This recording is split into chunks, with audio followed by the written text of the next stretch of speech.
নির্বাচন কমিশন বিশ্ববিদ্যালয়ের পক্ষ থেকে বলা হচ্ছে যে আর একটু সময় নেওয়া দরকার, কারণ ছাত্র দল নাকি তাদের থেকে সময় চেয়েছে। ছাত্র দল নাকি সরাসরি বলেছে যে আমরা যদি হলে থাকতে পারি নাই, আমাদের একটু সময় দেন, আমরা একটু গুছিয়ে নিই।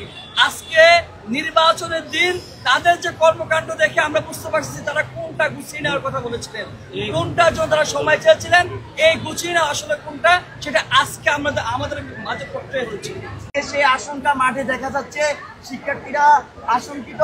আমি কার্যলে ছিলাম, সেখানে আমি চেষ্টা করেছিলাম যে কার নামে এটা পূরণ করা হয়েছিল সেখানকার কেউ বলতে চাচ্ছে। ঢাকা বিশ্ববিদ্যালয়ের কেন্দ্রীয় ছাত্র সংসদ ডাকসু ও হল সংসদ নির্বাচনে গণতান্ত্রিক ছাত্র সংসদের প্যানেল বৈষম্য বিরোধী শিক্ষার্থী জোট তাদের অভিযোগ, ঢাকা বিশ্ববিদ্যালয়ের অমর ২১ হলে আগে থেকে ব্যালট বাক্স ভর্তি করে রাখা হয়েছে।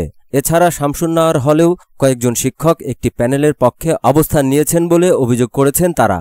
এ নির্বাচনকে নীল নকশার নির্বাচন হিসেবে আখ্যায়িত করছে বৈষম্য বিরোধী শিক্ষার্থী জোট। মঙ্গলবার দুপুর ১২টার দিকে টিএসসি চত্বরে জরুরি সংবাদ সম্মেলনে তারা এসব অভিযোগ করেন। প্রায় 10 দিন আগে থেকে আশঙ্কাটি জানিয়ে আসতেছিলাম।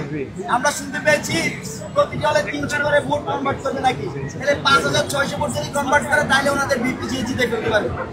তাহলে ঢাকা বিশ্ববিদ্যালয় আবার অভ্যুত্থান হবে। এই ঢাকা বিশ্ববিদ্যালয় জুলাই মাসে সবার অভ্যুত্থান হয়েছিল ছাত্রলীগের বিরুদ্ধে, নতুন করে ঢাকা বিশ্ববিদ্যালয় অভ্যুত্থান করতে খুব বেশি সময় লাগবে না।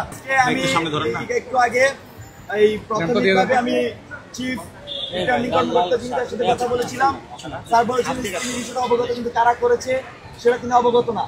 কিন্তু পরবর্তীতে আবারও স্যারের সাথে আমি কথা বলবো, এখন চেষ্টা করছি কি হবে।